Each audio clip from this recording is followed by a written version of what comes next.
বিড়ি খায়। অনেকেই বলে যে হুজুর আমার স্ত্রী তো আমার সাথে সেরাম, তো আমি কই তোর মুখের যে দুর্গন্ধ, তোর বউ আছে এটাই তো বড় কথা। সেরাম মানে কি যদ্দূর হয় অত খুশি থাক, কথা কয় না। তোর যে দুর্গন্ধ, নামাজের সময় যদি বিড়িখোররা আমিন বলে, যখন ইমাম বলে ওয়ালাদ্দাল্লিন, যে মসজিদে জোরে সেই মসজিদে তো আরো বেকায়দা অবস্থা, আমিন যখন বলে দুর্গন্ধ এত বের হয়, ফেরেশতা খাতা কলম থুয়ে চলে যায়, যা আপাতত আমি গেলাম, তুই নামাজ শেষ কর, তারপরে এসে লিখবা না। ঠিক না বেটা? দুর্গন্ধ আছে না নাই? আমি প্রায়ই বলি, আমাদের কলেজের একজন টিচার ইংরেজি প্রভাষক ছিলেন, চাকরি ছেড়ে দিয়েছেন, বরিশাল বাড়ি। উনি আমার ওয়াজ শুনলে বুঝবেন আমি উনার কথা বলছি, রেফারেন্স দিয়ে দিলাম ক্লিয়ার করে। আমার বলতেছে, কবির ভাই একটা কথা বলি, আপনার ওয়াজে কাজে লাগতে পারে কি? কয় আমার এক চাচা সমবয়সী বিয়ে দিলাম, দেওয়ার পরে আমার চাচা কয়েকদিন পরে অভিযোগ করলো, ওগো ভাতিজা তোমার চাচি তো আমার তার ঠোঁটে কিস মারতে দেয় না।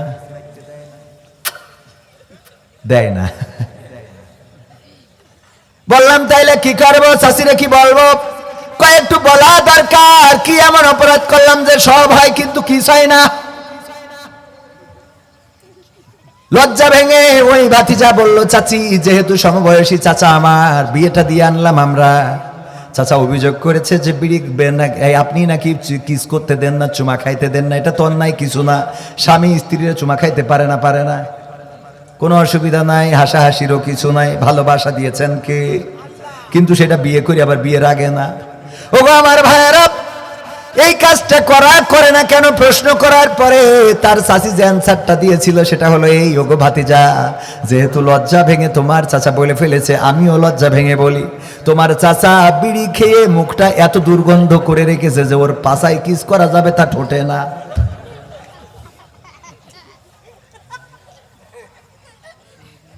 সত্যি বলছি না মিথ্যা? তো মন খারাপ লাগছে কেন? দুইটা মারেন নাকি? আসসালামু আলাইকুম ওয়া রাহমাতুল্লাহি ওয়া বারাকাতুহু। কেমন আছেন সবাই? আলহামদুলিল্লাহ। আরো জোরে বলা দরকার ছিল, কারণ এত সুন্দর পরিবেশ করে দিয়েছেন কে? আমি তো সন্ধ্যাবেলাও শাহ আলম ভাইকে জিজ্ঞাসা করছিলাম যে আসবো কিনা, তারপরে আসরের আগে আসরের পরে কথা হলো, বললাম যে আপনি মাগরিবের পরে আরেকবার রিকনফার্ম করবেন যে প্রোগ্রাম আসলে হবে কি হবে না, তারপরে যাব। তারপরে উনি মাগরিবের পরে আমি কল দিয়েছিলাম, উনি ধরতে পারেননি, পরে ব্যাক করে বললেন যে না আসেন ইনশাআল্লাহ। তো যে আল্লাহ এত সুন্দর পরিবেশ করেছেন সে আল্লাহর শুকরিয়া আদায় আরো জোরে করা দরকার না? বলেন আলহামদুলিল্লাহ। শুকরিয়া আদায় করলে নিয়ামত বাড়িয়ে দেন কে? তো আমরা না শুকরি করি বলেই আমরা নিয়ামত হারাই। আল্লাহ শুকরিয়া যত আদায় করবেন আল্লাহ তত নিয়ামত দিবেন। বলেন আলহামদুলিল্লাহ।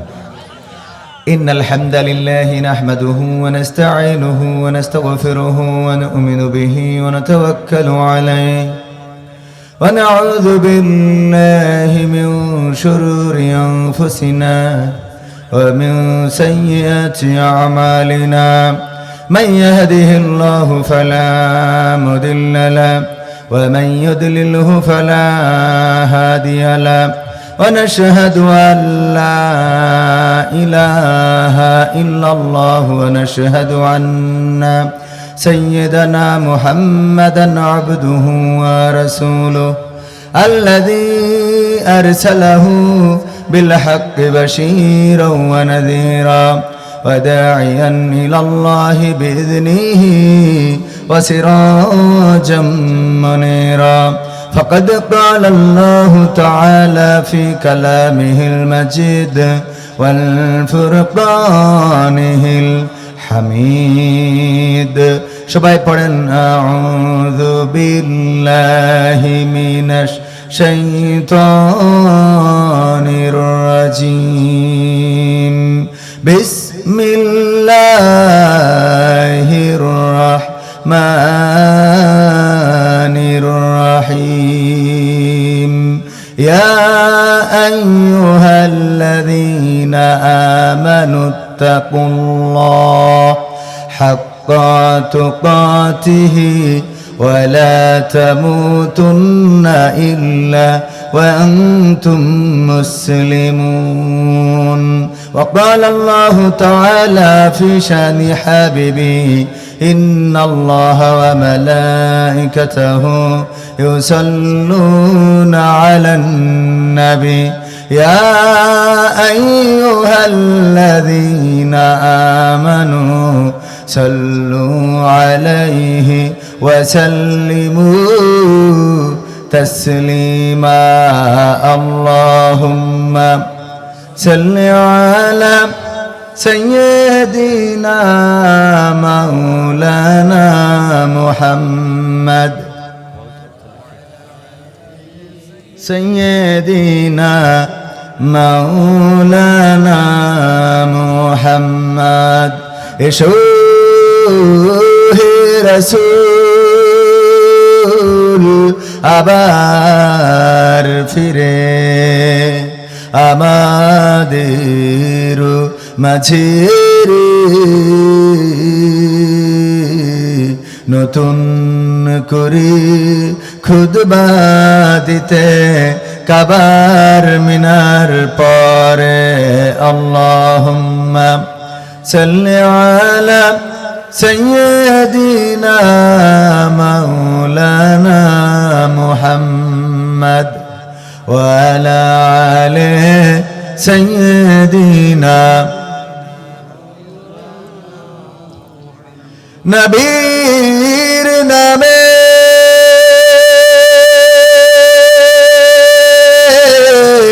দুরূদ শরীফ পড়িবে যে জন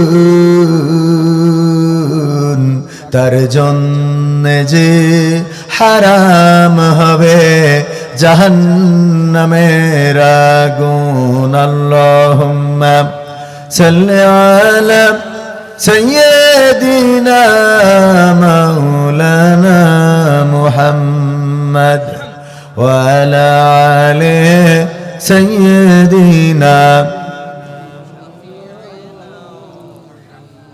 লা ইলাহা ইল্লাল্লাহ লা ইলাহা ইল্লাল্লাহ লা ইলাহা ইল্লাল্লাহ লা ইলাহা ইল্লাল্লাহ মুহাম্মাদুর রাসূলুল্লাহ সুবহানাল্লাহ ওয়ালহামদুলিল্লাহ লা ইলাহা সুবহানাল্লাহ ওয়ালহামদুলিল্লাহ লা ইলাহা ইল্লাল্লাহ মুহাম্মাদুর রাসূলুল্লাহ সাল্লাল্লাহু। আমার যখন ফুরাবে দিন আসবে গহীন রাতি আমার যখন ফুরাবে দিন আসবে গহীন রাতি থেকো আল্লাহ জীবনে থেকো আল্লাহ জীবনে হয়ে চির সাথী আসবে গহীন রাতি আমার যখন ফুরাবে দিন আসবে গহীন রাতি জীবন নদীর দুকুল জুড়ে আসলে অমানিশা থাকবে না আর দু চোখে হায় একটু আলোর দিশা জীবন নদীর দুকুল জুড়ে আসলে অমানিশা থাকবে না আর দু চোখে হায় একটু আলোর দিশা সেদিন আমার সেদিন আমার সেদিন আমার অন্ধ চোখে তুমি থেকো বাতি আসবে গহীন রাতি আমার যখন ফুরাবে দিন আসবে গহীন রাতি আমার আমার বলে যেদিন কাউকে পাবো না। সেদিন আমার শূন্য হিয়ায় তুমি থেকো সান্ত্বনা, তুমি থেকো সান্ত্বনা। আখির আলো নিভে যেদিন মনে আলো দিয়ে, আসবে না কেউ অন্ধ চোখে একটু আলো নিয়ে। আখির আলো নিভে যেদিন হৃদয়ে আলো দিয়ে, আসবে না কেউ অন্ধ চোখে একটু আলো নিয়ে। সেদিন আমার, সেদিন আমার, সেদিন আমার অন্ধ গোরে তুমি আলোর জ্যোতি, আসবে গহীন রাতি। আমার যখন ফুরাবে দিন, আসবে গহীন রাতি। থেকো আল্লাহ জীবনে, থেকো আল্লাহ জীবনে, হয়ে চির সাথী, আসবে গহীন রাতি। আমার যখন ফুরাবে দিন, আসবে গহীন রাতি।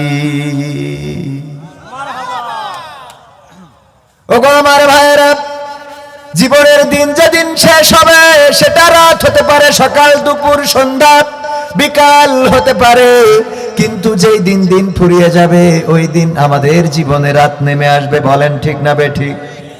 যখন চোখের আলো নিভে যাবে, যখন আমার রুহটা চলে যাবে, যখন আপনার রুহটা চলে যাবে, এই দুনিয়ার আলো আর আপনার চোখে পড়বে না, দুনিয়ার আলো আর দেখবেন না। চিরজনমের মতো বিদায় নিতে হবে, অন্ধকারে নিমজ্জিত হয়ে যেতে হবে। আপনার যদি দুপুর বেলা সূর্য যখন মাথার উপরে, তখনও যদি জানটা কবজ করে নেয়, ওই সময় আপনার জীবনের রাত নেমে আসলো। বলেন ঠিক না বেঠিক? কথা কয় না, ঠিক না বেঠিক? ওই সময় জীবনের রাত নেমে আসবে। যদি সকালবেলা যখন সূর্য উদয় হবে, সেই সময় জীবনের বাতিটা যদি নিভে যায়, যদি রুহটা কবজ হয়ে যায়, ওই সময় আপনার জীবনের বাতি নিভে গেল, মানে অন্ধকার রাত নেমে আসলো। আর আপনি চোখের আলো দেখবেন না, দুনিয়ার আলো দেখবেন না, সব আপনার কাছে অন্ধকার হয়ে যাবে। বলেন ঠিক না বেঠিক? ওই সময় সাথী হিসাবে কি কোনো মানুষ থাকে? প্রথম যে জিনিসটা আপনাকে হারাতে হবে, প্রথম যে জিনিসটা মানুষ মারা যাওয়ার পরে হারায়, সেই জিনিসটা হলো এই দুনিয়ার পরে যে নামটা এসে পরিচিত ছিল, এই নামটা হারিয়ে ফেলে। বলেন ঠিক না বেঠিক? মারা যাওয়ার পরে সম্পদ আপনার নাম থেকে চলে যায়, এটা ঠিক। আপনার ঘর বাড়ি থেকে অধিকার ছাড়িয়ে নেওয়া হয়, এটা ঠিক। আপনার স্ত্রী বিধবা হয়ে যায়, এটা ঠিক। আপনার সন্তান এতিম হয়ে যায়, এটা ঠিক। কিন্তু সর্বপ্রথম যেটা আপনার কানে যদি শুনতেন, সেটা হলো আপনি যেটা হারিয়েছেন, সেটা আপনার নাম। এখন আর কেউ বলবে না কবির বিন সামাদ কোথায়। বলবে? একটু বাড়িটা কম মারেন, ডিলেটা কম দেন। কেউ বলবে না রিভার্বটা রাখেন, কেউ বলবে না কবির বিন সামাদ কোথায়, সবাই বলবে লাশটা কোথায়। ঠিক না বেঠিক? লাশটা কোথায়? লাশ নিয়ে আসো, গোসল করাতে হবে, লাশের জন্য কাফন কিনতে হবে, লাশের জন্য বাঁশ কাটতে হবে, গরম পানি করতে হবে, লাশের জন্য এটা সেটা করতে হবে। কেউ বলবে না আশরাফ ভাই কোথায়, কেউ বলবে না কবির বিন সামাদ কোথায়, বলবে না কি? না, বলবে না। প্রথমেই নামটা হারিয়ে যাবে। এই দুনিয়ার পরে এসেছি, এই দুনিয়ার পরে ছিলাম, এই দুনিয়ার পরে থাকবো, কিন্তু কতদিন থাকবো, কতদিন ছিলাম সেটা তো জানা আছে। বর্তমান আছি, আগামী কাল আমাদের জীবনে সকাল হবে, এই নিশ্চয়তা কি কারো আছে নাকি? কারো আছে? এই নিশ্চয়তা কারো নাই। অথচ 1941 সাল পর্যন্ত ক্ষমতায় থাকতে চায় এমন মানুষ আছে না নাই? ক্ষমতার মালিক কে? ক্ষমতার মালিক আল্লাহ, চেয়ারের মালিক আল্লাহ। যেই সময়ে মানুষ ক্ষমতা হারানো তো দূরের কথা, জীবন হারিয়ে ফেলে, সেই সময় আল্লাহ রাব্বুল আলামিন ডক্টর ইউনূসকে ক্ষমতা দান করেছেন। বলেন ঠিক না বেঠিক? যেই সময় মানুষ মারা যাওয়ার কথা, লাঠি ছাড়া চলতে না পারার কথা, সেই সময় এই মানুষটা শুধুমাত্র বাংলাদেশ নয়, গোটা বিশ্বে বিচরণ করে, কূটনৈতিক সম্পর্ক এত উন্নয়ন করেছে যে এখন বাংলাদেশের ভাবমর্যাদা বেড়েছে না কমেছে? বেড়েছে না কমেছে? আগে মানুষ যে রাষ্ট্রপ্রধান ছিল তার মৃত্যু কামনা করতো, আল্লাহ তার মাউত দাওয়া করে মারে না কেন? এখন আজরাইল দেখে না কেন, চেনে না কেন, নেয় না কেন? আর এখন ডক্টর ইউনূস ক্ষমতায়, সবাই কয় আল্লাহর হায়াত বাড়াও। ঠিক না বেঠে? এতদিন আন্দোলন হয়েছে, এই দেশে কোন সরকার স্বাধীনভাবে রাষ্ট্র চালাতে পারে নাই। এই দেশে সেই বঙ্গবন্ধুর আগে থেকে ইংরেজদের বিরুদ্ধে আন্দোলন ছিল না? ছিল না? ইংরেজদের বিরুদ্ধে আন্দোলন ছিল, পাকিস্তানের বিরুদ্ধে আন্দোলন ছিল, দেশ স্বাধীনের পরে বঙ্গবন্ধুর বিরুদ্ধে আন্দোলন ছিল, আন্দোলন ছিল জিয়াউরের বিরুদ্ধে, আন্দোলন ছিল এরশাদের বিরুদ্ধে, আন্দোলন ছিল খালেদা জিয়া শেখ হাসিনার বিরুদ্ধে। কিন্তু এখন বর্তমান এমন একটা সিচুয়েশন যেন এসেছে সামনে, আগামীতে ডক্টর ইউনূসকে ক্ষমতায় রাখার আন্দোলন শুরু হবে। ঠিক না বে ঠিক? এটা কিন্তু রাজনীতির কথা নয়, এটা শুধুমাত্র বোঝানোর জন্য বললাম। আজকে আমাদের স্বরাষ্ট্র মন্ত্রণালয়ের যিনি দায়িত্বে রয়েছেন, স্বরাষ্ট্র উপদেষ্টা, তিনি কি করেছেন? তিনি যাওয়ার পরে দেখলেন লাল গালিচা সম্বর্ধনা, গালিচা রে উঠাইছেন। দেখেছেন কিনা? লাল গালিচা সম্বর্ধনা তিনি নাই, লাল গালিচা উঠাইছে এবং বলে দিয়েছে, বারবার করে বলি এইগুলো করা যাবে। রাষ্ট্রপ্রধান তো এমন হইতে হবে, রাষ্ট্রপ্রধানের আর তেল মারলে হবে না। একমাত্র একটাই নেতা ছিল যে তেল মারা পছন্দ করতেন না, তিনি ছিলেন ওবায়দুল কাদের। ঠিক না বে ঠিক? কারণ ওনার ব্যাপারে যখন বলতেছে এখন আপনাদের সামনে বক্তব্য দিবেন বাংলাদেশ আওয়ামী লীগের অমুক নেতা, লড়াকু সৈনিক, বীর শ্রেষ্ঠ, এই সেই ঠেলে দিয়ে কয় এত বলতে হবে কেন?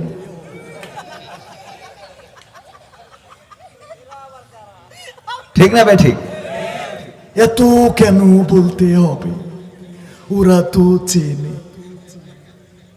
এই একটাই ছিল, এই জন্য মানুষ ওরে বলতো ফাটা কেষ্ট। কি কেষ্ট? তাছাড়া বাকি সব তেলবাজ। এটাও একেবারে কম না, কিন্তু অন্তত মঞ্চে তো বলতো মাসুদ ভালো হয়ে যাও, তাও তো বলতো। এই একটাই ছিল যে মাসুদরে ভালো বানাইতে চাইছে, আর বাকি তেলবাজ।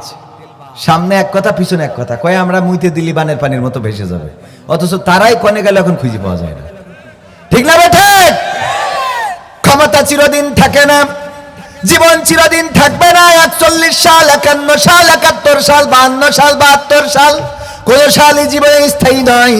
ক্যালেন্ডারের পাতা উল্টায় একদিন মৃত্যুর দিন চলে আসবে। আল্লাহর নবী সাহাবীদেরকে ডেকে বললেন, ওগো সাহাবীরা শোনো, আজকে একটা ঘটনা বলি, তোমরা শুনবা আর আমার প্রশ্নের অ্যান্সার করবা, যেখানে বুঝবা না আমি বুঝিয়ে দেব। আল্লাহর নবী বললেন, কোন একজন পথিক, কোন একজন মুসাফির সফর করার পথ 1 মাসের, কয় মাসের? 1 মাসের রাস্তা পাড়ি দিবেন, খাবার নিয়েছেন সাথে মরুর পথ, পথের মধ্যে কোনো পানি নাই, খাবার নাই। 1 মাসের জন্য যতটুকু দরকার ততটুকু নিয়েছেন, কিন্তু দুর্ভাগ্য হলো এই পথিক 15 দিন যাওয়ার পরে তার খাবারগুলো শেষ হয়ে গেছে, পানি শেষ হয়ে গেছে। পিপাসার্ত মরুর পথ, মরুভূমিতে পিপাসায় কাতর, এই পথিক এখন কি করবে? আল্লাহর নবী সাল্লাল্লাহু আলাইহি সাল্লামের সাহাবীরা বললেন, ওগো নবী, এই লোকটির উচিত হবে ডানে বামে কোথাও পানি আছে কিনা খুঁজে দেখা, কারণ যেহেতু সে পিপাসার্ত এবং 15 দিনের মাথায় তার খাদ্য খাবার পানিও শেষ হয়ে গেছে, এখন যদি ফিরে আসতে হয় কতদিন লাগবে? কতদিন? আবার গন্তব্যে যেতে গেলেও কতদিন? 15 দিন লেগে যাবে। সুতরাং 15 দিন পানি ছাড়া বাঁচা সম্ভব নয়, পানি ছাড়া তো বাঁচতে পারবে না, পানির অপর নাম যেহেতু জীবন, সুতরাং আশেপাশে পানি খুঁজে দেখা দরকার। বিশ্বনবী বললেন, আমার সাহাবীরা, লোকটি তাই করলো, আশেপাশে পানি খুঁজতে লেগে গেল, একটা বনের মধ্যে পানি পেয়েও গেল, কিন্তু ওঠানোর কোনো ব্যবস্থা নাই, এখন কি করবে? সাহাবীরা বললেন, কোনোভাবে তার পানিটা উঠানো দরকার, কোনোভাবেই সেই পানি পান করা দরকার, যেহেতু পানির সন্ধান পেয়েছে, কোনো না কোনো হিকমত তার খাটানো দরকার। আল্লাহর নবী বললেন, হিকমত করে বন থেকে লতা ছিঁড়ে আনলো, তারপরে লতাটা গাছের ডালে বাঁধলো, বাঁধার পরে লতাটা পানির মধ্যে ঢুকিয়ে দিল এবং সেই লতা বেয়ে নামতে লাগলো। যখন কূপের মাঝ বরাবর পৌঁছে গেল, তখন দেখলো নিচে ওই পানিতে বিষধর সাপ ফনা ধরে রয়েছে, পানি পান করতে গেলে সাপ কামড় দিবে, এখন কি করবে? আল্লাহর নবী সাল্লাল্লাহু আলাইহি সাল্লামের সাহাবীরা বললেন, বললেন, ওগো নবী, এই লোকটির উচিত হবে এখন উঠে চলে আসা, কারণ যেহেতু পানি পান করতে গেলে সাপের কামড় খেতে হবে, সুতরাং এক জীবন বাঁচাতে যে যদি জীবনটা মৃত্যুর কারণ হয়, তার থেকে ভালো অন্তত এখন উপরে উঠে নিজের আত্মরক্ষা করা। আল্লাহর নবী সাল্লাল্লাহু আলাইহি সাল্লাম বললেন, লোকটা তাই করলো, উপরে উঠার জন্য চিন্তা করলো এবং লতাটা বেয়ে উপরে উঠবে। যখন উপরের দিকে তাকালো, তখন দেখলো জঙ্গল থেকে কোনো একটা বাঘ এসে ওই কূপের মুখে দাঁড়িয়ে গিয়েছে। এখন যদি উপরে ওঠে তাইলে বাঘে এই লোকটারে খেয়ে ফেলবে। ও আমার সাহাবীরা, বলো এখন লোকটি কি করবে? আল্লাহর নবীর সাহাবীরা বললেন, লোকটির উচিত হবে এখন চুপচাপ বসে থাকা, লতাটা শক্ত করে ধরে থাকা, যতক্ষণ পর্যন্ত না সাপ পানির নিচে চলে যায় অথবা বাঘটা আবার জঙ্গলের অভ্যন্তরে চলে যায়, ততক্ষণ পর্যন্ত এই লোকটার উচিত হবে ওই লতাটা শক্ত করে আঁকড়ে ধরে বসে থাকা। আল্লাহর নবী সাল্লাল্লাহু আলাইহি সাল্লাম বললেন, লোকটা তাই করলো, শক্ত করে বসে থাকতে চাইলো, লতাটা ধরে শক্ত করে বসে আছে। হঠাৎ করে চিন্তা করলো, বাঘ চলে গেছে কিনা, একটু উপরের দিকে তাকিয়ে দেখি।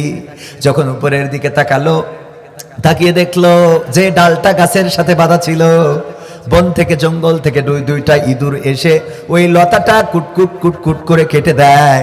ওই লতাটা যখন কালো ইঁদুরটা কাটে তখন সাদা ইঁদুরটা বসে থাকে, আর সাদা ইঁদুরটা যখন কাটে তখন কালো ইঁদুরটা বসে থাকে। ওগো আমার সাহাবীরা, বলো এই লোকটির এখন চিন্তা কি হবে? এই লোকটি এখন কি চিন্তা করবে? আল্লাহর নবীর সাহাবীরা বললেন, ওগো বিশ্ব নবী, এখন এই লোকটির চিন্তা হবে ওই লতাটা আঁকড়ে ধরে বসে থাকা। যখন ওই ইঁদুরগুলোর লতা কাটতে যতক্ষণ সময় বাকি আছে, এই লোকটার মৃত্যু হতে হতে ততটুকু সময় বাকি। ঠিক না বেঠিক? ওই লোকটির চিন্তা হবে লতাটা কাটতে যতটুকু সময় লাগে, কারণ গাছের সাথে বেঁধে রাখা, কূপ থেকে উঠার তোর কোনো ব্যবস্থা হবে না এবং সাপ তো আছেই। আল্লাহর নবী বললেন, এখন কি চিন্তা করবে? সাহাবীরা বললেন, যেহেতু লতাটা কেটে দেয় কুটকুট করে, তার মানে ওই লতাটা কাটতে বাকি আছে যতক্ষণ, এই লোকটার বেঁচে থাকার সময়টাও ততক্ষণ। আল্লাহর নবী বললেন, ওগো সাহাবীরা, এবার শোনো, আমি এটা তোমাদের কাছে একটা উপমা পেশ করলাম, আমি একটা উদাহরণ দিলাম, আমি তোমাদের এটা শোনাই, যেটা বোঝাতে চেয়েছি সেটা বুঝে নাও। এই পৃথিবীতে যত মানুষ এসেছে, প্রতিটা মানুষ এক একজন পথিক, এবং এমন একটা সময় রয়েছে যেই সময়টা সে জানে না যে আর কতদিন সামনে বাকি আছে। তার মানে এমন একটা পরিস্থিতির মধ্যে রয়েছে যেন তার পিছনেও 15 দিন চলে গেল, সামনেও বাকি আছে কয়দিন? 15 দিন। এমন হইতে পারে যে একদম যখনই আছে মাঝ বরাবর। বেঁচে থাকা হইতেও পারে, আবার শেষ হয়ে যেতে পারে। প্রতিটা মানুষ পথিক, সে তার গন্তব্য জানে না। এই দুনিয়ার মধ্যে এই পথিক, আমি যে কূপটার কথা বলেছি, এই কূপটা হলো এই দুনিয়া, এই পৃথিবী। আমি যে সাপের কথা বললাম, ওই সাপটা হলো কবর, গোরস্থান। মানুষের কবরে তো যেতেই হবে। আমি যে বাঘের কথা বললাম, সেটা আজরাইল পথ চেয়ে আছে। আর আমি যে লতার কথা বললাম, এই লতাটা হলো হায়াত। যার হায়াতটা যতটুকু মোটা, যার হায়াতটা যত বেশি, তার লতাটা তত মোটা। যার হায়াতটা যত বেশি, তার লতাটা তত মোটা, আর যার হায়াত যত কম, তার লতাটা তত চিকন। আমি যে ইঁদুরের কথা বললাম, দুইটা ইঁদুর, একটা কালো এবং একটা সাদা, দিন এবং রাত কুটকুট করে কাটার কথা বললাম। বুঝতে কি পেরেছো আমার সাহাবীরা? সেটা হলো প্রতিদিন রাত চলে যায়, দিন আসে, দিন চলে যায়, রাত আসে। তোমার হায়াত নামের লতাটা কুটকুট কুটকুট করে কেটে দেয়। রাত যখন আসে দিন বসে থাকে, দিন যখন আসে রাত বসে থাকে। আমি এটা দিয়ে তোমাদের বোঝাইতে চাইলাম, দুনিয়ার জীবনটা কতটুকু এবার বুঝে নাও। যেই কোনো সময়, যেই কোনো মুহূর্তে এই পৃথিবী ছেড়ে চলে যেতে হবে। তোমার লতাটা কতটুকু বাকি আছে তুমি জানো না। ইঁদুরটা কেটে দেয়, দিন রাত এসে কেটে দেয়। এই দিন ফুরাইলেই কবর দেশের বাসিন্দা হয়ে যেতে হবে। বলেন ঠিক কিনা? রঙ্গরসের দিন ছিল আমার একদিন, 12 ঘন্টা বেলায় আমার সন্ধ্যা হইল। পাখি উড়ে যাওয়ার বুঝি সময় হলো, পাখি উড়ে যাওয়ার বুঝি সময় হলো। রঙ্গরসের দিন ছিল আমার একদিন, রঙ্গরসের দিন ছিল আমার একদিন, 12 ঘন্টা বেলায় আমার সন্ধ্যা হইল। পাখি উড়ে যাওয়ার বুঝি সময় হলো, পাখি উড়ে যাওয়ার বুঝি সময় হলো। শরীরে চামড়া ছিল টান, মিষ্টি সুরে গাইতাম গান, গলার আওয়াজ আমার কত দূরে যাইতো।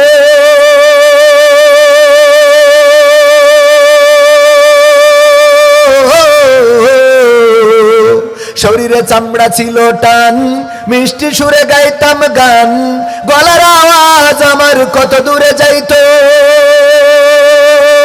পাইকা গেল মাথার চুল, কথা বলতে পড়ে ভুল, পাইকা গেল মাথার চুল, কথা বলতে পড়ে ভুল। চোখে দেখি গন্ডগোল, দন্ত নড়িল, পাখি উড়ে যাওয়ার বুঝি সময় হলো, পাখি উড়ে যাওয়ার বুঝি সময় হলো, পাখি উড়ে যাওয়ার বুঝি সময় হলো, পাখি উড়ে যাওয়ার বুঝি সময় হলো। ঘন ঘন আসে দম, কানেতেও শুনি কম, পিছে পিছে জম আমার ঘুরতে লাগিল।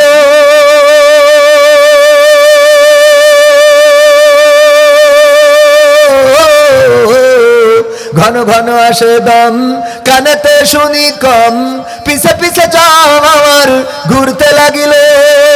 খাটো হয়ে আসছে পাও, হীন হলো সর্বদাও, খাটো হয়ে আসছে পাও, হীন হলো সর্বদাও।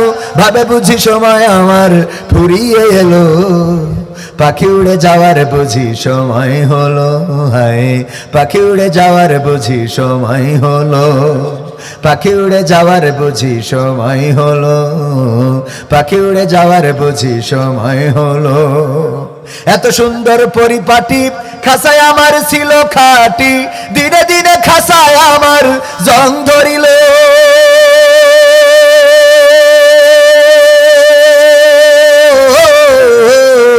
এত সুন্দর পরিপাটি, খাসায় আমার ছিল খাটি, দিনে দিনে খাসায় আমার জং ধরিল। পুরাতন খাসাতে পাখি করে শুধু ডাকা ডাকি, পুরাতন খাসাতে পাখি করে শুধু ডাকা ডাকি। একদিন আমায় দিয়া পাখি উড়িয়া যাইব, পাখি উড়ে যাওয়ার বুঝি সময় হলো, পাখি উড়ে যাওয়ার বুঝি সময় হলো, পাখি উড়ে যাওয়ার বুঝি সময় হলো, পাখি উড়ে যাওয়ার বুঝি সময় হলো। রঙ্গরসের দিন ছিল আমার একদিন, রঙ্গরসের দিন ছিল তোমার একদিন, 12 ঘন্টা বেলা তোমার সন্ধ্যা হইল। পাখি উড়ে যাওয়ার বুঝি সময় হলো, পাখি উড়ে যাওয়ার বুঝি সময় হলো, পাখি উড়ে যাওয়ার বুঝি সময় হলো, পাখি উড়ে যাওয়ার বুঝি সময় হলো। ঠিক না বেঠে? রঙ্গরসের এই দিনগুলো চলে যাবে, মোটর সাইকেলে গিয়ার দেয়, আরে কারেন্টের খুঁটিতে মেরে একটা পাতালে আর একটা হাসপাতালে, আছে না নাই? এবার ঈদের পরিসংখ্যান হলো 300-রও বেশি মানুষ ঈদ যাত্রায় অ্যাক্সিডেন্ট করে পৃথিবী থেকে বিদায় নিয়েছে। 300-রও বেশি মানুষ। কয়শো? 300-রও বেশি। আমি সংখ্যাটা ভুলে গেছি, আজকের পরিসংখ্যান দেখলাম 300-রও বেশি মানুষ ঈদের আনন্দ করতে পারে নাই, ঈদের আনন্দ জোটে নাই। আমরা দেখেছি মিনিবাস এবং একটা বাসের সাথে, মিনিবাস এবং মাইক্রোবাসের সাথে সংঘর্ষ হয়েছে, অ্যাক্সিডেন্ট করেছে। কক্সবাজারে বেড়াতে যাওয়ার পথে, অবকাশ যাপনে যাওয়ার পথে একটা পরিবার শেষ হয়ে গেছে, একজন বেঁচে ছিল। কয়েকদিন পরে পত্রিকায় আসলো এই পরিবারে কান্না করার মতো আর কোনো মানুষ বাকি রইল না। এমন জীবন আমার আপনার আসতে পারে না। যেই মানুষটা দুর্ঘটনায় মারা যায়, যেই মানুষটা পানিতে ডুবে মারা যায়, যেই মানুষটা বিমান ক্র্যাশ খেয়ে মারা যায়, যেই মানুষটা স্ট্রোক করে মারা যায়, যেই মানুষটা রোগে ভুগে মারা যায়, সেও তো আমাদের মতোই কোনো মানুষ। কথা কয় না?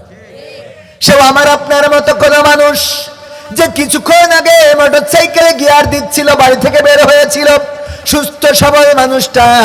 দেখা যায় হায়াতটা যদি ফুরিয়ে যায়, নসিবটা যদি ফেভারে না থাকে, জীবনটা চলে যায়। যেই বাইকটা চালাচ্ছিল, ওই বাইকটাও পিকআপে, লাশটাও পিকআপে। এমন ঘটনা ঘটে না? আমার বাবার জীবনেও এমন ঘটেছে। জীবনের শেষ দিনটা মাহফিল করেছেন জানুয়ারি মাসের 4 তারিখ, মাহফিল করেছেন ঝিনেদার কালীগঞ্জ বেতুলিয়া নামক একটা গ্রামে। সেখানে একটা হাদিস শুনিয়েছিলেন, আমি ওখানকার মানুষের কাছে শুনেছি। আমার আব্বা ওখানকার শ্রোতাদের বলেছিলেন, আল্লাহর নবী একদিন নামাজ পড়লেন, তারপরে মুখটা সাহাবীদের দিকে করে দিলেন। প্রায় বিশ্ব নবী সাল্লাল্লাহু আলাইহি সাল্লাম নামাজ শেষ করে সাহাবীদের দিকে মুখটা করে দিতেন, তারপরে সাহাবীদের খোঁজ খবর নিতেন, কেমন আছে, খেয়েছে না খায় নাই, কি অবস্থায় আছে, পরিবারে শান্তি আছে না নাই। আর আমাদের দেশের ইমাম সাহেব আল্লাহর ওলি একেবারে ঘড়ি ধরে মসজিদে ঢোকে আর মোনাজাত করেই উনার দায়িত্ব শেষ। ঠিক না বেঠে? মসজিদগুলোতে মুসাল্লিদের কিছু শেখানো হয় না। ইমাম সাহেব আছে, বেশি বললে আবার রেগে যেতে পারে।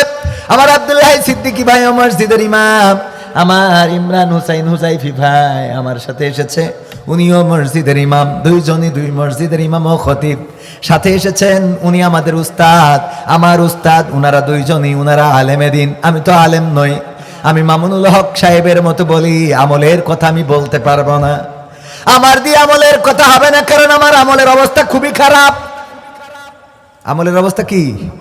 নিজের আমলের অবস্থা খুবই খারাপ। তাহাজ্জুদের নামাজ কেমন পড়ি আল্লাহ জানে, আপনাদের বলে লাভ নাই। জামাতে নামাজ কতটা পড়ি আল্লাহ জানেন, বলে লাভ নাই। আমার মধ্যে ত্রুটি আছে না নাই? আমি প্রায় বলি, যদি আমার অপরাধগুলো আপনাদের সামনে প্রকাশ করে দেয়া হতো, তাইলে এখানে অন্তত আপনারা আমার এই স্টেজে বসে কথা বলতে দিতেন। আমার মা যদি জানতো, মা বলতো বেরিয়ে যা, আমার বাড়ি থেকে বেরিয়ে যা। এমন একটা সন্তান আমি পেটে ধারণ করেছি, এটা ভাবতেও কষ্ট হয়, দূর হ, তোর আমি ভাত রান্না করে খাওয়াবো না, তোর আমি আর ভাত বেড়ে খাওয়াবো না। আমার বাবা যদি জানতেন, আমার বাড়ি থেকে তেজ্য পুত্র করে বের করে দিতেন। যদি আমার স্ত্রী জানতেন, আমার স্ত্রী আমার সাথে এক খাটে ঘুমাতেন না, বলতেন এমন একজন মানুষ, আহারে কারে ফেরেশতার মতো মনে করেছিলাম। বাসর রাতে বলেছিলাম, তুমি আমার জীবনে এসেছো, আমার ভাগ্যটা পরিবর্তন হয়ে গেছে, তোমারে কিয়ামত পর্যন্ত চায়, জান্নাতেও চায়। আজকে আমি বলতে বাধ্য হচ্ছি, তোমার মতো স্বামীর সাথে জান্নাতেও আমি যাইতে রাজি। এরম অপরাধ আছে না নাই? আমার সন্তানরা যদি জানতো আমার অপরাধ, বলতো বাবা বলে ডাকবো না। এমন বাবাকে বাবা বলে ডাকা যায় না, ঘৃণা হয়। বাবা তুমি এমন পাপী, এমন অপরাধী। গ্রামের মানুষ জানলে আমার জন্য সালিশ বসাতো, দরবার বসাতো। ওগো আমার ভাইয়েরা, এমন অনেক অপরাধ আছে যে অপরাধগুলো পৃথিবীর মানুষ জানেন না। জানেন কি? আল্লাহ রাব্বুল আলামিন জানেন। সুতরাং আমি আমলের কথা বেশি বলতে পারবো না, আমার আমলের অবস্থা খারাপ। আবার ইলমের কথা বলতে পারবো না বেশি, কারণ আমার অত ইলমও নাই। বলবেন তাহলে আপনি আইছেন কেন? ঠিক না? অনেকের প্রশ্ন হইতে পারে না। আমি এসেছি এই জন্যে, বর্তমান সময়ে ইলমের কথাও শোনে না, আমলের কথাও শোনে না। বর্তমান সময়ে বাংলাদেশের মানুষ শুনতে চায় ভাইরাল কি ওইডা। হেনা বাড়ি নাই কেন? কাকা হেনা কোথায় গেল? কথা কয় না। এইগুলো শুনতে চায় না, চায় না? এখন এইগুলো না বললে মানুষ বসতেই চায় না। আমি যদি বাজে কথা বলি, এতক্ষণ সুর দিয়ে ওয়াজ করলাম, বলেন মানুষ এসে বসেছে ঠিক, কিন্তু মন ভরে বসে নাই। এখনো পর্যন্ত প্যান্ডেল খালি আছে না নাই? এখনো খালি আছে। যদি আমি এই আজে বাজে কথাগুলো বলি, তাইলে আমার যুবকের আর একটাও বাইরে থাকবে না, বলবে চল যাইয়ে শুরু করে দিই। কথা কয় না? আজহারি ভাইয়ের ভক্ত আমার যশোরের মাহফিলে আমি যখন গ্রাউন্ড ফ্লোরে গিয়েছি গাড়ি পার্কিং করার জন্য, যে দেখি দুই আল্লাহর ওলি। বললাম এই গ্রাউন্ড ফ্লোরে তোমরা কারা? কোম্পানির লোক নাকি? কয় না। আমি কইলাম তাইলে ঢুকলা কেমনে? এই গ্রাউন্ড ফ্লোরে তো শুধুমাত্র অনুমোদিত ব্যক্তি ছাড়া এখানে ঢুকতে পারে না। কয় আমরা আজহারি ভাইয়ের ভক্ত। আমি বললাম এনে ঢুকছাও কেন? আস্তে করে সাইড থেকে বের করি, দেখায় হুজুর বিড়ি টানতে আইছি। মুখে বলে নাই, খালি দেখাইছে, মানে বুঝে নিতে হুজুর বিড়ি টানতে আইছি। কইলাম এনে বিড়ি টানতে আইছো কা? কয় পরিবেশ পায় না, উপরে মানুষ আর লোক, লোক আর মানুষ, পরিবেশ নাই। গ্রাউন্ড ফ্লোরে এখানে আসলাম বিড়ি টানতে। কইলাম আহারে আজহারি ভাইয়ের ভক্ত, এনে এসে বিড়ি টানো, এটা কি হইল নাকি? কথা কয় না। এখন আমাদের ভক্ত কারা? ম্যাক্সিমাম বেনামাজি, বেরোজাদার। আমার এসে জড়াই ধরে, ধরি কয় হুজুর আমি আল্লাহর জন্য আপনার ভালোবাসি। মুখিতে দুর্গন্ধ, বিড়ির গন্ধ এত বেরোই যে আমার মনে হয় অন্তত তুই ভালো না বাসলে আমার সেইটাই ভালো ছিল। ঠিক না বে? ঠিক আছে না নাই? এত বিড়ি খায়। অনেকেই বলে যে হুজুর আমার স্ত্রী তো আমার সাথে সেরাম। তো আমি কই তোর মুখের যে দুর্গন্ধ, তোর বউ আছে, এটাই তো বড় কথা। সেরাম মানে কি যতদূর হয় ওর তো খুশি থাক। কথা কয় না। তোর যে দুর্গন্ধ, নামাজের সময় যদি বিড়িখোররা আমিন বলে, যখন ইমাম বলে ওয়ালাদ্দল্লিন,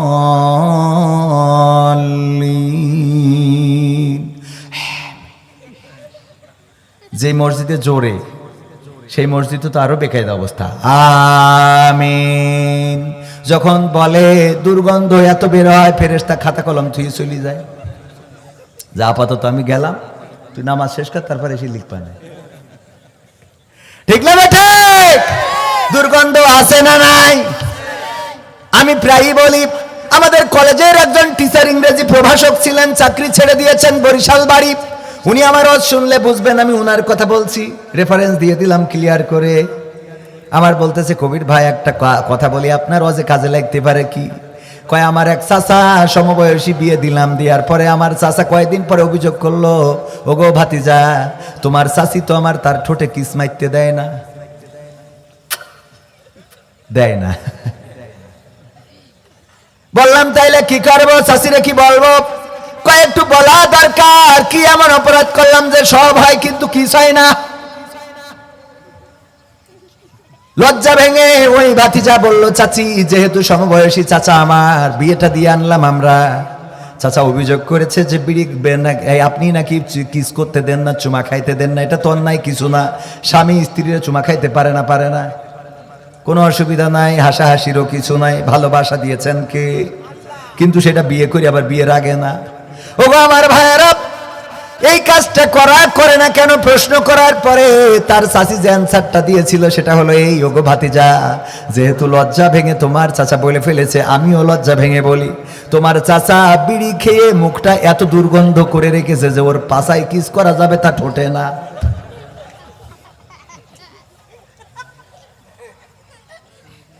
সত্যি বলছি না মিথ্যা? তো মন খারাপ লাগছে কেন? দুইটা মারেন নাকি? ওগো আমার ভাইয়েরা, না ওনারা খান না, খাওয়ার দরকারও নাই, বিড়ি পান করা যাবে না, ধূমপান করা যাবে না, এইগুলো করে মুখের দুর্গন্ধ করেন। এই মুখের দুর্গন্ধ নিয়ে যদি মারা যান, ফেরেশতারা বলবে মান রব্বুকা, রব্বি আল্লাহ যদি বলেন কবে তোর দুর্গন্ধে জ্বালায়, বাকিগুলো বলা লাগবে না, তোরা ডাইরেক্ট রেগিয়ে দিলাম অন্য জায়গায় যা। যদিও এটা হাদিসের কথা না, কোরআনের কথা না, এগুলোর বাস্তবতাও নেই, কিন্তু কিছু কমন সেন্স দিয়ে একটু চিন্তা করা দরকার। যখন কেউ এসে বলে, আমার মাদ্রাসা যখন করলাম ভর্তি করার সময় অনেকে এসে বলে কি যে হুজুর জানেনই তো আমাদের সংসারের অবস্থা অত ভালো না, তো বাচ্চাটা আমি শখ করেছি যে মাদ্রাসায় পড়াবো যেন মানুষের মতো মানুষ হয়, তো বেতন হুজুর একটু কম দিবা নেই। তো আমি কই, আপনার ওই যখন মুখ থেকে দুর্গন্ধ বেরোয় বোঝা যায় না বিড়িখোরের সাথে কথা বললে? আমি কই, আপনি খালি ধূমপান করাটা ছেড়ে দিয়ে যে টাকা বাঁচবে ওইটা আপনার মেয়ের পিছনে দেবেন, আর কিছু দেওয়া লাগবে না। কারণ ওর মেয়ের যে মাসিক বেতন, ওর বাচ্চার যে মাসিক বেতন, ছেলের যে মাসিক বেতন, তার থেকে ও বিড়ি খেয়ে নষ্ট করে বেশি। ঠিক না বেটা? শুধুমাত্র ধূমপানটা ছাড়লে মেয়ের বেতন হয়ে যাবে, বাচ্চার বেতন হয়ে যাবে। আলোচনায় আসি ভাইয়েরা আমার। আমার আব্বা যে ওয়াজটা করেছিলেন সেটা শোনাচ্ছিলাম, জীবনের শেষ রাতটার যে ওয়াজ ছিল, ওখানকার শ্রোতারা বললেন, আপনার বাবা গতকালকে আমাদের ওয়াজ শুনিয়েছে। ওগো মানুষেরা শুনে নাও, ওগো আমার শ্রোতা মণ্ডলী শুনে নাও। বিশ্ব নবী ঘুরলেন, তারপরে সাহাবীদের জিজ্ঞাসা করলেন, ওগো সাহাবীরা, খোঁজ খবর তো প্রায় নিতেন, জিজ্ঞাসা করলেন, সাহাবীরা তোমরা মৃত্যুকে কে কোন ভাবে চিন্তা করো? একজন সাহাবী বললেন, ওগো বিশ্ব নবী, আমি চিন্তা করি আজকে ফজরের নামাজ আদায় করেছি, আগামী কালকে ফজরের নামাজ আমার কপালে আর জুটতে নাও পারে। আল্লাহ নবী বললেন, তুমি তো দুনিয়াদার, দুনিয়ার পরে তোমার অনেক মায়া, অনেক মহব্বত, তোমার চিন্তাটা অনেক লম্বা। তারপরে আরেকজন কেউ বলো, আরেকজন সাহাবী দাঁড়িয়ে বললেন, ওগো বিশ্ব নবী, আমি চিন্তা করি আজকে জোহরের নামাজ আদায় করেছি, আসরের নামাজ আমার কপালে নাও জুটতে। আর একজন সাহাবী বললেন, ওগো বিশ্ব নবী, আমি চিন্তা করি আজকে মাগরিবের নামাজ আদায় করেছি, ফরজ নামাজ আদায় করা হয়ে গেছে, কিন্তু দুই রাকাত সুন্নাত নামাজ আমার আদায় করা নাও হতে পারে। আল্লাহর নবী সাল্লাল্লাহু আলাইহি সাল্লাম বললেন, তুমিও দুনিয়াদার, আগে যারা বলেছো সবাই দুনিয়াদার। ওগো সাহাবীরা, এমন চিন্তা কেন করো না? তুমি ডান দিকে সালাম ফিরিয়েছো, আর বাম দিকে সালাম ফিরানোর সুযোগ তোমার নাও হতে পারে। ঠিক না বেঠে? ডান দিকে সালাম ফিরালাম, আল্লাহ যদি না চায় আর বাম দিকে সালাম ফিরানো হবে না। আজকের এই বসুন্ধিয়াতে এসেছি ওয়াজ করার জন্য, আল্লাহ যদি চান বাড়িতে পৌঁছাতে পারবো, আল্লাহ যদি না চান বাড়িতে পৌঁছাতে পারবো না। আমি বলছিলাম যে বিমানটা ক্র্যাশ খায়, যেই রাস্তায় গাড়িটা অ্যাক্সিডেন্ট করে, যেই মানুষটা মারা যায়, ওরাও তো আমাদের মতো মানুষ। একবারও কি চিন্তা করেন? আমি তো মাঝে মাঝে নিজেকে নিয়ে যখন চিন্তা করি, নিজের অজান্তেই চোখ থেকে অশ্রু ঝরে। যখন চিন্তা করি আহারে, প্রতিদিন তো বাড়িতে ফিরি, দুইটা কলিজার টুকরা সন্তান প্রতিদিন পথ চেয়ে থাকে বাবা কিছু না কিছু আনবে। আমার সফর সঙ্গী যারা তারা জানেন, আমার দুইটা কলিজার টুকরার জন্য প্রতিদিন রাতে কিছু না কিছু কিনে নিয়ে যায়। দোকান যত দূরেই থাক না কেন কিছু না কিছু নিয়ে যায়, এই জন্য যে প্রতিটা সকাল তাদের হয় আমার বাবা রাত্রে কিছু না কিছু নিয়ে এসেছে। কিন্তু এমন একটা সকাল হবে যেই দিন বাবা ফিরবে কিন্তু তাদের জন্য কিছু কেনা হবে। কথা কয় না? যেই দিন বাবা ফিরবে কিন্তু ওই খোকাদের জন্য আর কিছু কেনা হবে না। কলিজার টুকরা দুইটা সন্তান আমার কাছে এসে হয়তো কান্না করবে, আব্বা কথা বলো, আমাদের জন্য কিছু কেনার দরকার নাই, একটা বারের জন্য তুমি আমাদের ডাকে সাড়া দাও আব্বা। আব্বা একটা বারের জন্য ডাকের সাড়া দাও। না, ডাকের সাড়া দেব না।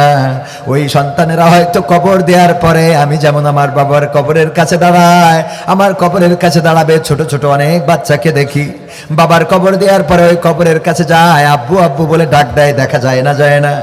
এইগুলো ভিডিও করে অনলাইনে ছেড়ে দেয়। কত মাকে হারিয়ে মায়ের কবরের কাছে গিয়ে কাঁদে। চিন্তা কি করেছেন একদিন আমার আপনার কবরের কাছে আপনার আমার সন্তান হয়তো কান্না করবে। ছোট ছোট বাচ্চা শিশুগুলো বাবা হারানোর বেদনায় কাঁদতে থাকবে। স্ত্রী বলবে, ওগো আমার স্বামী, বাসর রাতে কথা দিয়েছিলে আমারে ছেড়ে যাবা না, বাসর রাতে বলেছিলে তুমি আমারে পর করে দিবা না, বাসর রাতে বলেছিলে তোমার সাথে আমার আর সম্পর্কটা ছিন্ন হবে না, কিন্তু আজকের এই রাতে আজকের এই দিনে তুমি কেন আমারে একা করে চলে গেলে? মা কান্না করবে, ওগো করে, ওগো আমার কলিজার টুকরা, আমার ওষুধের প্রেসক্রিপশনটা কার কাছে ধরিয়ে দেব? কে আমার ডাক্তারের কাছে নিয়ে যাবে? কে আমার চিকিৎসা করে দেবে? মা কান্না করবে, বাবা কান্না করবে, নীরবে চোখের অশ্রু ঝরতে থাকবে। বাবা তো জোর করে কাঁদতে পারে না, খাটিয়াটা কাঁধে নেবে, চোখ থেকে অঝর ধারায় বৃষ্টি ঝরতে থাকবে। কত বাবারা কি জোরে কাঁদে নাকি? বাবারা জোরে কাঁদে না? কত বাবাকে দেখেছি ওই প্রবাসে, যখন আমি ছিলাম প্রবাসে যাওয়ার আসার পথে, কত বাবাকে দেখেছি কলিজার টুকরা সন্তানকে যখন বিদায় দেয় বাবার বুকটা ফেটে যায়। আহারে কলিজার টুকরা, দুইটা পয়সার জন্য তোরে পর করে দিলাম। কত বাবাকে দেখেছি গ্লাসের দরজা দিয়ে তাকিয়ে থাকে, সন্তানটা চলে যায় আর বাবার চোখ থেকে অশ্রু ঝরঝর করে ঝরতে থাকে। কত মাকে দেখা যায় হঠাৎ করে সন্তানের কথা চিন্তা করে কান্না শুরু করে দেয়। যখন বিমানের দিকে তাকায় তখন মা চিন্তা করে, এই বিমানে আমার সন্তান নিয়ে গিয়েছে, এই বিমান আমার সন্তানটারে আমার থেকে দূরে সরিয়ে দিয়েছে। ওগো আমার ভাইয়েরা, এই জীবন যাদের জীবনে আসে, যাদের এই মৃত্যু যাদের জীবনে আসে, তারাও তো আমাদের মতো মানুষ, আমাদের জীবনেও এমন কিছু ঘটবে, বলেন ঠিক না বে ঠিক?